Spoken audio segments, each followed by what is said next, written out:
So some of those specific interventions could be wherever women are in all spheres, that the environment is enabling for women to grow in their careers, but also enabling them to stay in those careers and then grow into leadership, positions of leadership.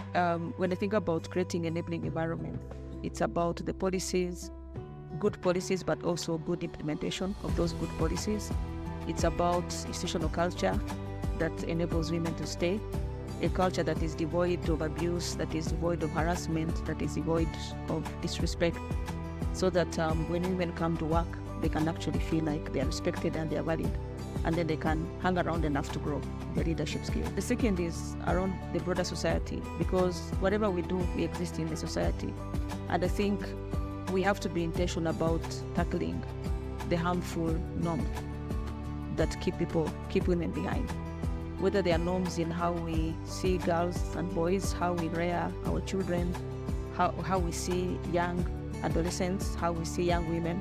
I don't think we're doing enough to tackle those harmful social norms.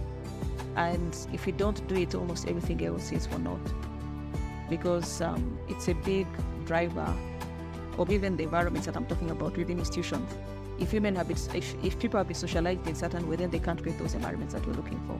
So in the short term, yes, we can create the environments, but in the longer term, we need to look at the really significant intentional interventions around social norm in society.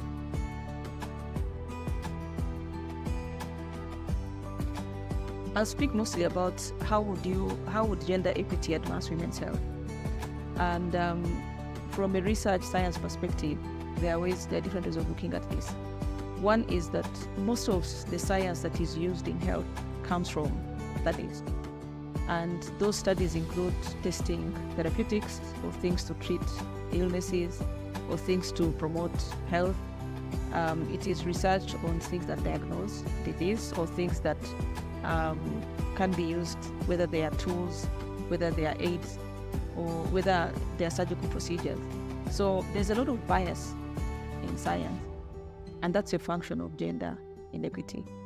And the fact that there are many things which are out on the market which are used on both men and women, but which are never tested on women. And that's an inherent bias that exists in science, and therefore women in many respects are disadvantaged when it comes to protocols for diagnosis, even when it comes to treatments that are used for both men and women, because most of the drugs are not tested on women.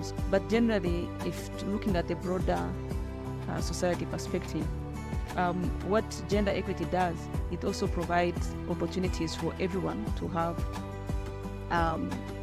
economic empowerment at the household, but also at the individual level. So gender equity ensures that we have women participating as they should in all sectors of the economy, whether it is in the healthcare, whether it is in agriculture, whether it is in engineering, whether it's in ICT, whether it's in the service industry. We want women to have the same opportunities to participate, and that's impossible without gender equity.